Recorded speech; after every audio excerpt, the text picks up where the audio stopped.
ओम शांति। आज बाबा के 2-2-21 के महावाक्य हैं।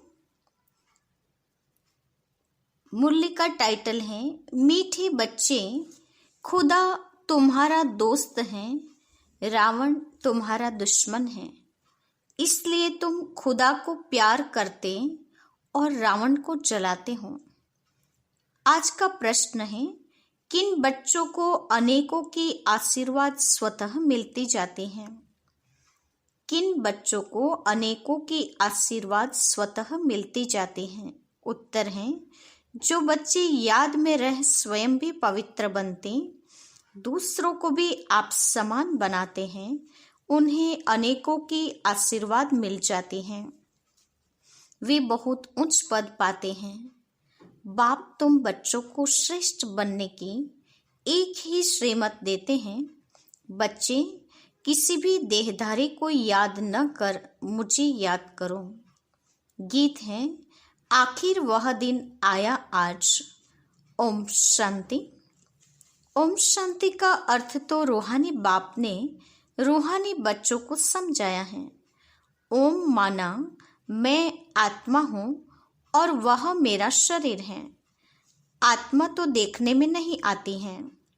आत्मा में ही अच्छे व बुरे संस्कार रहते हैं। आत्मा में ही मन, बुद्धि, संस्कार हैं। शरीर में बुद्धि नहीं है। मुख्य है आत्मा। शरीर तो मेरा है। आत्मा को कोई देख नहीं सकते। शरीर को आत्मा देखती है। आत्मा को शरीर नहीं देख सकता। आत्मा निकल जाती है तो शरीर जड़ बन जाता है। आत्मा देखी नहीं जाती, शरीर देखा जाता है। वैसे ही आत्मा का जो बाप है, जिसको ओ गॉड फादर कहते हैं, वह भी देखने में नहीं आते हैं। उनको समझा जाता है, जाना जाता है। हम आत्मा ही सब ब्रदर्स हैं। शरीर में आते हैं तो कहेंगे यह भाई भाई हैं, यह बहन भाई हैं। आत्माएं तो सब भाई भाई ही हैं। आत्माओं का बाप है परमपिता परमात्मा। जिस्मानी भाई बहन एक दो को देख सकते हैं। आत्माओं का बाप एक है, उनको देख नहीं सकते। तो अब बाप आए हैं पुरानी दुनिया को नया बनाने। नई दुनिया सतयुग थी, अब पुरानी दुनिया कलयुग है। इनको अब बदलना है। पुरानी दुनिया तो खत्म होनी चाहिए ना। पुराना घर खत्म हो, नया घर बनता है ना। वैसे यह पुरानी दुनिया भी खलास होनी है। सतयुग के बाद फिर त्रेता, द्वापर, कलयुग, फिर सतयुग आना जरूर है। वर्ल्ड की हिस्ट्री ज्योग्राफी रिपीट होनी है। सतयुग में होता है देवी देवताओं का राज्य।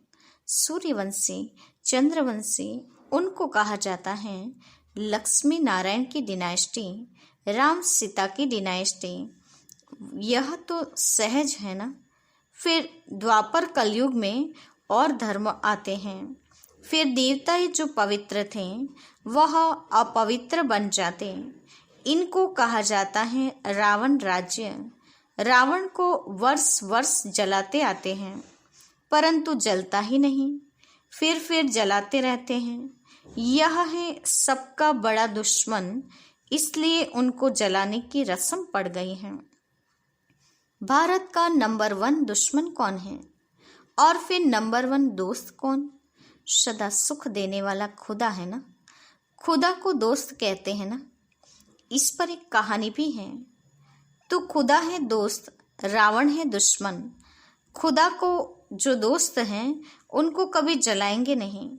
वह है दुश्मन, इसलिए 10 शीश वाला रावण बनाए उनको वर्ष वर्ष जलाते हैं। गांधी जी भी कहते थे हमको राम राज्य चाहिए। राम राज्य में सुख है, रावण राज्य में दुख है। अब यह कौन बैठ समझाते हैं? पतित पावन बाप श्री बाबा ब्रह्मा है दादा। बाबा हमेशा सही भी करते हैं बाप दादा। प्रजापिता ब्रह्मा भी तो सबका हो गया ना। जिसको एडम भी कहा जाता है। उनको ग्रेट ग्रेट ग्रैंडफादर कहा जाता है। मनुष्य सृष्टि में प्रजापिता हुआ। प्रजापिता ब्रह्मा द्वारा ब्राह्मण रचे जाते हैं, फिर ब्राह्मण सो देवता बनते हैं। देवताएं फिर क्षत्रिय वैश्य शूद्र बन जाते हैं। इनको कहा जाता है प्रजापिता ब्रह्मा, मनुष्य सृष्टि का बड़ा। प्रजापिता ब्रह्मा के कितने ढेर बच्चे हैं। बाबा बाबा कहते रहते हैं। यह है साकार बाबा, शिव बाबा है निराकार बाबा। गाया भी जाता है प्रजापिता ब्रह्मा द्वारा नई मनुष्य सृष्टि रचते हैं। अब तुम्हारी यह पुरानी खाल है। यह है पतित दुनिया, रावण राज्य। अब रावण की आसुरी दुनिया खत्म हो जाएगी। उसके लिए ही यह महाभारत लड़ाई है। फिर सतयुग में इस रावण दुश्मन को कोई जलाएंगे ही नहीं। रावण होगा ही नहीं। रावण ने ही दुख की दुनिया बनाई है। ऐसे नहीं जिनके पास पैसे बहुत हैं, बड़े बड़े महल हैं, वह स्वर्ग में हैं। बाप समझाते हैं, भल किसके पास करोड़ हैं, परंतु यह तो सब मिट्टी में मिल जाने वाले हैं। नई दुनिया में फिर नई खानियां निकलती हैं, जिससे नई दुनिया के महल आदि सारे बनाए जाते हैं। यह पुरानी दुनिया अब खत्म होनी है। मनुष्य भक्ति करते ही हैं सद्गति के लिए। हमको पावन बनाओ। हम विशस बन गए हैं। विशस को पतित कहा जाता है। सतयुग में है ही वाइसलेस, संपूर्ण निर्विकारी हैं। वहाँ बच्चे योग बल से पैदा होते हैं। विकार वहाँ होता ही नहीं। न देह अभिमान, न काम क्रोध, 5 विकार भी होते नहीं। इसलिए वहाँ कभी रावण को जलाते ही नहीं। यहाँ तो रावण राज्य है। अब बाप कहते हैं, तुम पवित्र बनो। यह पतित दुनिया खत्म होनी है। जो श्रीमत पर पवित्र रहते हैं वही बाप की मत पर चल विश्व की बादशाही का वर्षा पाते हैं। इन लक्ष्मी नारायण का राज्य था। अभी तो रावण राज्य है जो खत्म होना है। सतयुगी राम राज्य स्थापन होना है। सतयुग में बहुत थोड़े मनुष्य रहते हैं। कैपिटल दिल्ली ही रहती है, जहाँ लक्ष्मी नारायण का राज्य होता है। दिल्ली सतयुग में परिस्थान थी। दिल्ली ही गद्दी थी। रावण राज्य में दिल्ली कैपिटल है। राम राज्य में भी दिल्ली कैपिटल रहती है। परंतु राम राज्य में जो हीरे जवाहरातों के महल थे, अथाह सुख था। अभी बाप कहते हैं, तुमने विश्व का राज्य भाग्य गवाया है, फिर तुमको देता हूँ। तुम मेरी मत पर चलो। श्रेष्ठ बनना है तो सिर्फ मुझे याद करो और किसी देहधारी को याद न करो।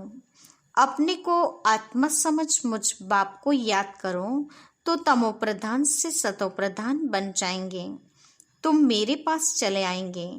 मेरे गले की माला बनकर फिर विष्णु की माला बन जाएंगे।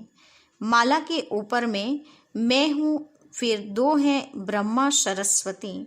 वही सतयुग के महाराजा महारानी बनते हैं। उन्हों की फिर सारी माला है जो नंबरवार गद्दी पर बैठते हैं। मैं इस भारत को इन ब्रह्मा सरस्वती और ब्राह्मणों द्वारा स्वर्ग बनाता हूँ। जो मेहनत करते हैं उन्हों के ही फिर यादगार बनते हैं। वह है रुद्रमाला और वह विष्णु की माला।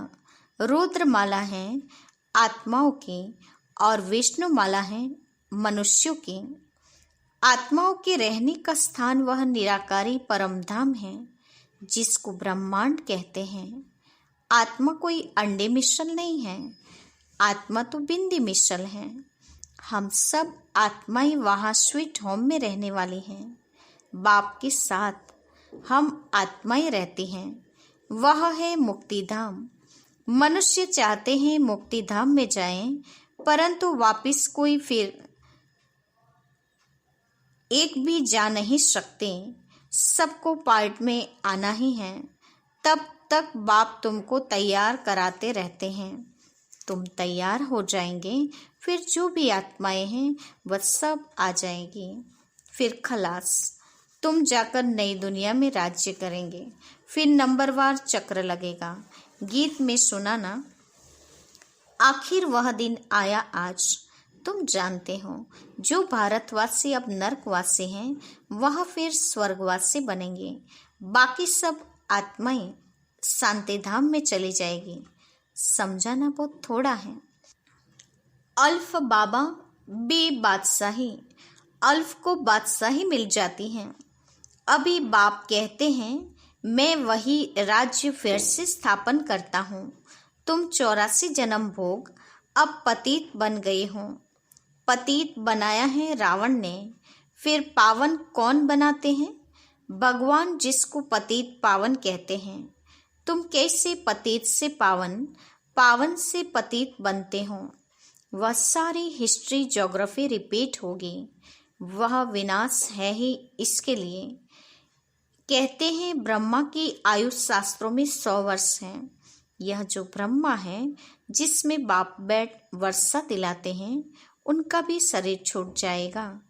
आत्माओं को बैठ आत्माओं का बाप है, वह समझाते हैं। मनुष्य को पावन बना न सके। देवताएं कभी विकार से नहीं पैदा होते हैं। पुनर्जन्म तो सब लेते आते हैं। बाप कितना अच्छी तरह से समझाते हैं। कहाँ तकदीर जग जाए। बाप आते हैं मनुष्य मात्र की तकदीर जगाने। सब पतित और दुखी है ना, त्राही त्राही कर विनाश हो जाएंगे। इसीलिए बाप कहते हैं त्राही त्राही करने के पहले मुझ बेहद के बाप से वर्षा ले लो।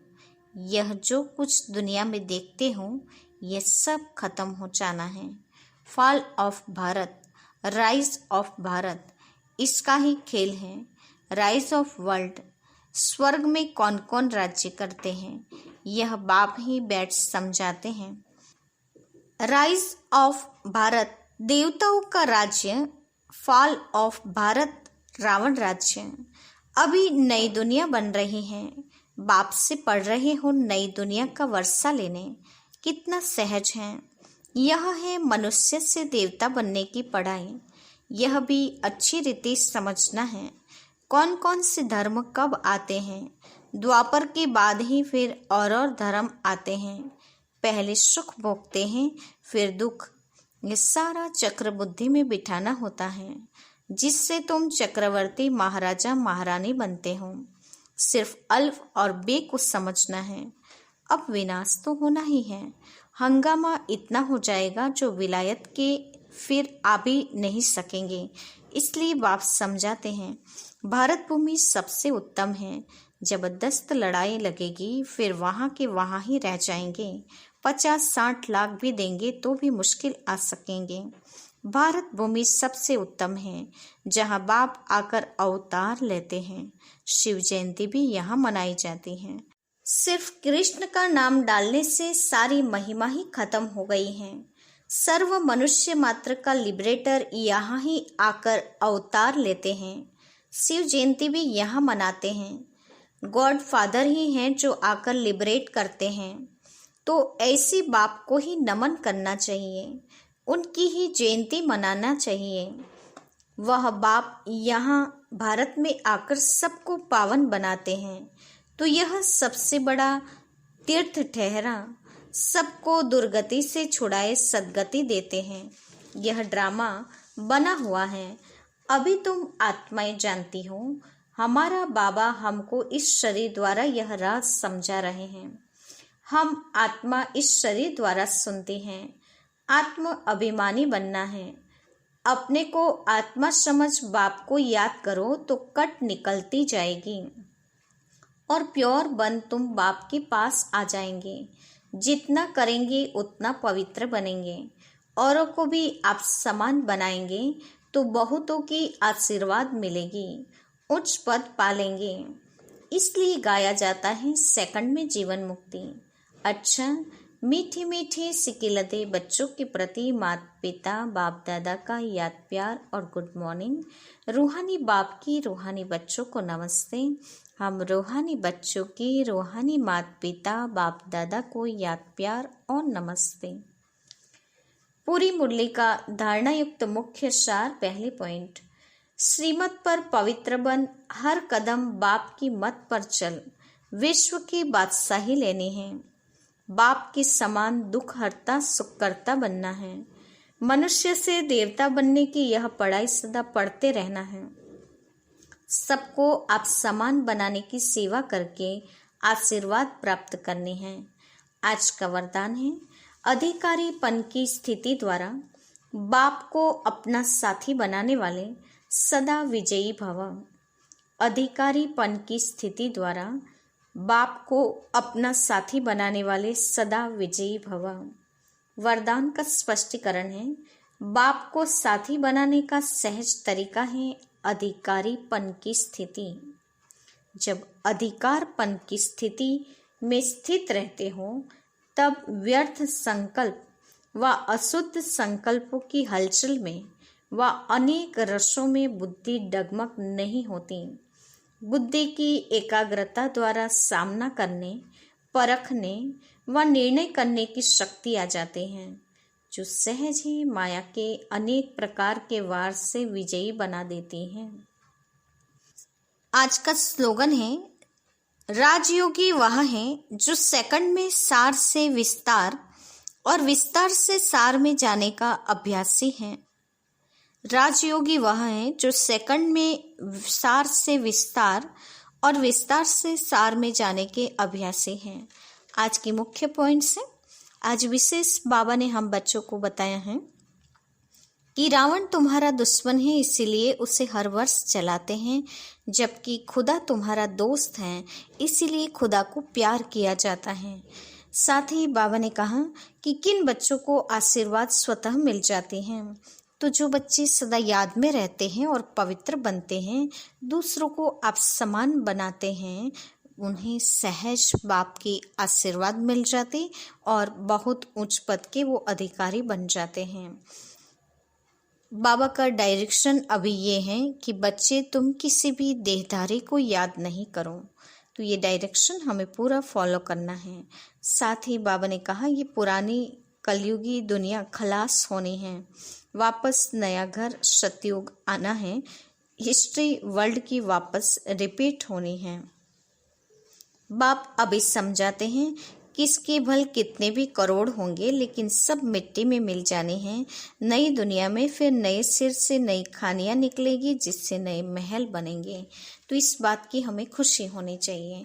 साथ ही बाबा ने कहा कि अल्फ बाबा और बे बादशाही, अल्फ को बादशाही मिल जाती है, तो बाबा ने कहा मैं वही फिर से राज्य स्थापन कर रहा हूँ। तुम मेरे गले की माला बनकर विष्णु की माला बन जाएंगे, तो इस बात की भी खुशी होनी चाहिए। बाप अभी सबको दुर्गति से छुड़ाए सदगति में ले जाने के लिए आए हैं। श्रीमत अनुसार हमें विश्व की बादशाही लेनी है और मनुष्य से देवता बनने के लिए पढ़ाई पर अटेंशन देना है। आप समान बनाने की सेवा करके आशीर्वाद प्राप्त करने के लायक बनना है और बाप को साथी बनाने के लिए अधिकारीपन की स्थिति में स्थित होकर अधिकार से उनकी शक्तियों को लेना है, जिससे बाबा ने कहा माया दूर भाग जाएगी और आप बच्चे विजयी बन जाएंगे और राजयोगी बनकर सेकंड में सार को विस्तार और विस्तार को सार में जाने का अभ्यासी बन जाना है। अच्छा, ओम शांति।